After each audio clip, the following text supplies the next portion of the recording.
Здравствуйте, уважаемые зрители канала! Сегодня наш новый выпуск на тему «Маршал Катастрофа. За что расстреляли самого бездарного советского военачальника?»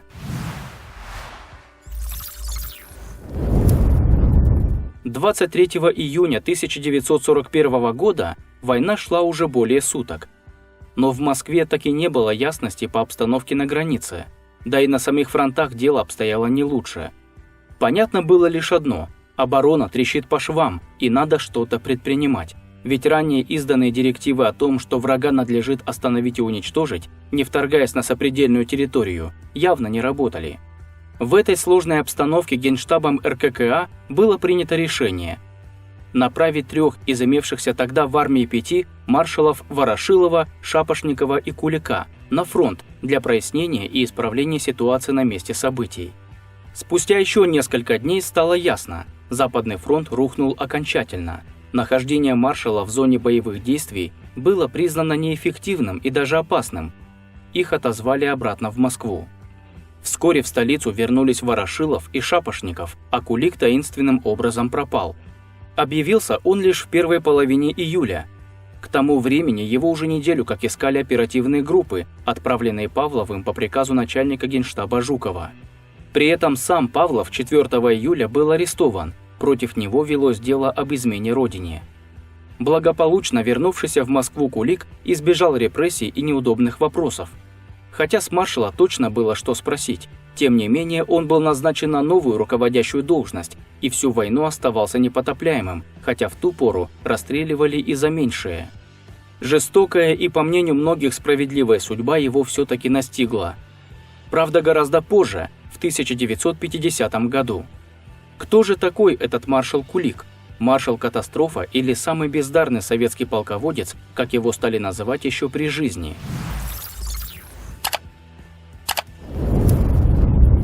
Григорий Иванович Кулик был выходцем из простой крестьянской семьи. Возмужав, стал убежденным социалистом. В революционный кружок вступил еще до начала Первой мировой. Несколько лет был активным участником большевистского подполья, но с началом войны на время отошел от дел. Кулик служил в артиллерии и неплохо проявил себя на полях сражений. Подтверждение тому Георгиевский крест и звание старшего фейерверкера. Человек крестьянского происхождения, не получивший специального военного образования, просто не имел шансов вскарабкаться по карьерной лестнице выше унтер-офицера, но помогла февральская, а потом и октябрьская революция. После фактического развала царской армии Кулик вернулся в родную деревню под Полтавой. Уже будучи членом большевистской партии, он сколотил отряд из соратников, бывших военных, с которыми некоторое время партизанил против пришедших в Украину немцев. Позже Кулик со товарищами пробился с оккупированной территории в Россию и вступил в 5-ю армию Ворошилова. Это знакомство стало для будущего маршала счастливым. Климент Ефремович не доверял царским офицерам и подыскивал себе артиллерийского специалиста из числа простых солдат-большевиков.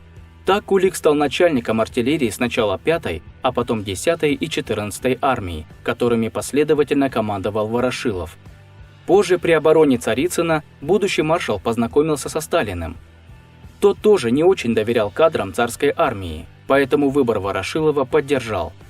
Правда, пока военной сферой заведовал Троцкий, а он был невысокого мнения о полководческих талантах Кулика, последний оставался на посту начальника артиллерии Северо-Кавказского военного округа. И шансов продвинуться выше по карьерной лестнице не имел.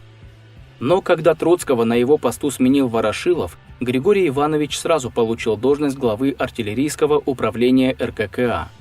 Правда, ненадолго. Главным артиллеристом Красной армии Кулик пробыл 3 года, после чего под предлогом недостатка образования для высоких должностей был отправлен на курсы в военную академию. Но по окончании получил лишь должность командующего корпусом. Видимо, полностью недостаток образования так и не смогли ликвидировать. В этой должности под псевдонимом генерал Купер он и отправился в Испанию в качестве военного советника командира Мадридского фронта. Там зарекомендовал себя неплохо, потому уже через год вернулся обратно, как ценный специалист, и по настоянию Сталина вновь занял пост главы артиллерийского управления РККА. Вторая жена Кулика, Кира Ивановна Симонич, была арестована и расстреляна без возбуждения уголовного дела в 1939 году. По информации НКВД, она вела свободный образ жизни и была знакома с иностранцами, а ее отцом был обрусевший сербский граф. Впрочем, эта информация в деле появилась еще до замужества. Какова была истинная причина ареста и расстрела, при всех своих связях не смог узнать даже Кулик, а может и не захотел. Даже немного странно, что этот осторожный человек решился на связь с Симонич. Она, конечно, считалась одной из первых московских красавиц, что, несомненно, льстило тщеславному генералу. Но если вспомнить историю с первой женой Кулика, та была немкой по происхождению, а ее отец – зажиточным крестьянином. Такие родственные связи в ту пору были опасны для репутации молодого большевика и перспективного военного. Поэтому, едва получив от партии выговор за контрреволюционную связь с мироедом, Кулик оставил беременную жену. Уже после развода у той родилась дочь Валентина, впоследствии связавшая свою судьбу с военным летчиком Александром Осипенко, ставшим героем Советского Союза и генералом. Кулик после расстрела второй жены недолго горевал. Уже через год он женился в третий раз на школьной подруге Валентины, 18-летней Ольге Михайловской. Та была на 32 года младше мужа, что и по нынешним временам называется не иначе, как неравный брак. А уж в те годы было и вовсе чем-то на грани дозволенного. Но за близкое знакомство с Ворошиловым и Сталиным Кулику многое прощалось. Так случилось и в этот раз. А на свадьбе присутствовал сам вождь народов. Если не считать Испании, то первым конфликтом нового времени для Кулика стали бои на Холхин-Голе. Незадолго до этого он стал заместителем наркома обороны Ворошилова и в этой должности был отправлен для помощи Жукову в вопросах координации артиллерии. Опыт был неудачным. За попытками Кулика вмешаться в командование в критический момент столкновения последовал выговор и отзыв в Москву. Далее было участие в польской кампании и Зимней войне. Кстати, если верить Хрущеву, то Кулик, не по своей воле, конечно, стал поводом для начала последней. Именно под его командованием осуществлялся обстрел советской деревни Майнила, впоследствии выданной за агрессию с финской стороны. После чего и началась война. Правда, факт этой провокации до сих пор оспаривается, и Хрущев точно не тот, кому можно было бы безоговорочно доверять. За образцовое выполнение боевых заданий командования в советско-финляндской войне Кулик был удостоен звания Героя Советского Союза и получил маршала. Это стало высшим достижением в его военной и политической карьере. Как мы уже рассказывали, с началом Великой Отечественной войны маршал был отправлен на фронт и там проявил себя далеко не лучшим образом. Много вопросов вызывает уже его первый в кавычках подвиг с исчезновением. Вместе с частями 3-й и 10-й армии, действия которых он должен был координировать, Кулик попал в котел и только через 2 недели вышел к своим. По воспоминаниям товарищей по несчастью, в этой ситуации маршал повел себя крайне непорядочно. Приказал выбросить оружие, документы и награды и переодеться в крестьянскую одежду. Это трусливое решение и счастливая случайность помогли выбраться Кулику из окружения. Он чудом разминулся с немецкими войсками и пересек линию фронта на крестьянской подводе. По возвращении маршал все же попал под подозрение. Майор госбезопасности Анатолий Михеев обвинял его в шпионском окружении по линии бывшей жены, вредительской деятельности по срыву снабжения РККА, причастности к антисоветскому заговору, восхвалении немецкой армии и трусости в окружении. Но с Кулика, даром что птица не водоплавающая, все было как с гуся вода. Позже на суде в 1950 году опальный уже маршал будет рассказывать, что орденов и документов при нем не было просто потому, что он в спешке забыл их в Москве и представлял себя едва ли не героем.